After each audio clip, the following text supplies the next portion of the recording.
We have always done that, and it is still in line with the interreligious group.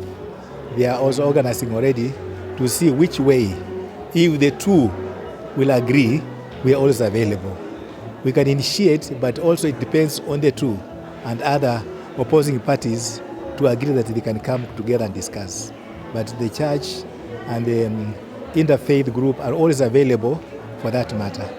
And we act also far beyond that in relationship with the people themselves. We are close down to the people. We know their plight, we know their suffering, we know their feelings. Kenyans don't want to fight. Kenyans are pushed towards that direction. But believe me, sometimes it will backfire on our leaders because Kenyans don't want to fight.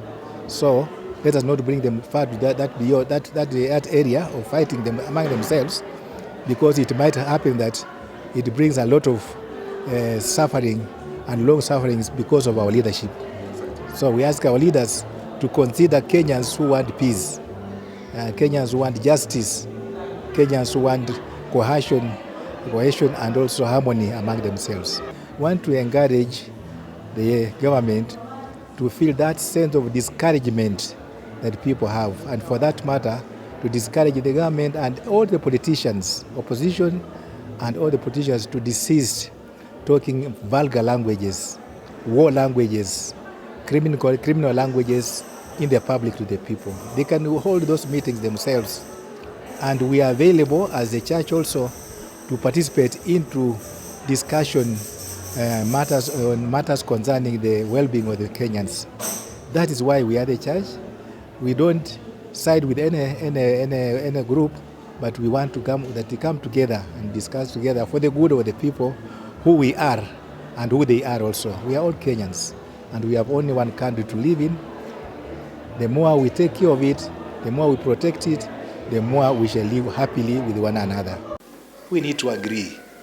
We have talked also even to the opposition, and we are encouraging them, and we continue encouraging them, that working together towards a common goal is good, it's better than working against and bring the wave that will create a misunderstanding among the people, because all these demonstrations, much as our constitution allows demonstrations and such, it has its own limit also.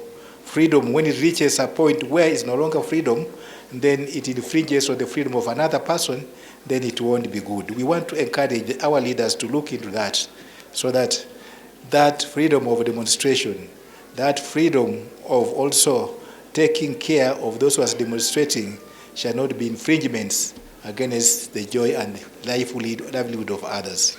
So we ask also our security people to be very cautious and professionally to handle the matters as they come.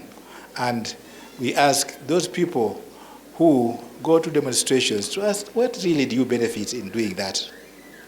If you are not gaining anything, and as I've seen of late, we have so many people now coming even to the archdiocese to look for more food, because they were not able to work. And some of them, they were not able to work because they were in demonstrations themselves. We cannot manage that way, and no other institution in Kenya will manage it and to handle such situations. And if we are not able to handle such situations, then we are not fighting poverty, we are increasing it. So we encourage our leaders to understand one another, as from the point of view of the church. We shall insist talking to them and encouraging them to mind the Kenyans that they are being given to lead, not only into one nation, but also into one common bond of consciously living with one another in service of God. So our leaders, we want to beg you again and again. You talk to yourselves, we know, in many places, and you talk to yourselves personally as leaders. Please talk it out as you talk as friends at many levels privately. Talk it out also to the public. The people will know that you have intention to bring the people of God together. So I want to thank you for having persevered and resisted destroying the properties of another person. You maintain the peace that you should. If it is that purpose of demonstration, If it augurs well, then you go to demonstrate the way it's supposed to be, but not destruction of other properties. We shall pay for that through our noses if we continue doing that. God will not be always waiting for us to go to that extreme that we are destroying the lives and the dignities of others. God loves Kenya, and I'm sure at one time or another, he'll have to grip his hand in to say it cannot go that far. So our leaders, God-fearing as you are, we want you also to respect our national anthem, to respect the dignity of Kenyans who have also persevered up to this time without wanting to go to demonstrate against you or against one another.